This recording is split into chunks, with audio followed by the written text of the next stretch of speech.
প্রসঙ্গক্রমে নওজোয়ান ছেলেরা এটা মনে রাখো বাপ, এক নারী এবং নারীর প্রতি আসক্তি, এইটা তো একটা মৌলিক মানুষের স্বভাবজাত বিষয়, যে মানুষের অস্তিত্বের ভিতরে আল্লাহ তাআলা এটা দিয়েছেন।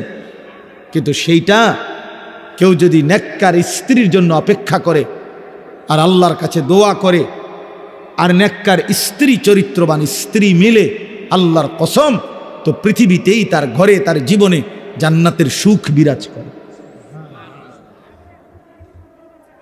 আর বন্ধু চরিত্রহীন লম্পট হয়ে দিন রাত নারী ছবি, অশ্লীলতা, বেহায়াপনা, অসভ্যতা, বেহায়া বেপর্দা কোনো নারীর পিছনে ঘুরে, ছবিতে হোক আর বাস্তবে হোক, যে চরিত্রহীন লম্পট তার জীবন শেষ করে দিছে, খোদার কসম, আল্লাহর ওয়াদা আছে ওই খবিস ও চিরেই তার জন্য বিবি মিলবে আরেকটা খবিস। আর সেদিন মনে থাকবে, মনে রাখবেন প্রিয় ছেলে, মনে রাখো, সেদিন তোমার সংসার হবে জাহান্নামের টুকরা।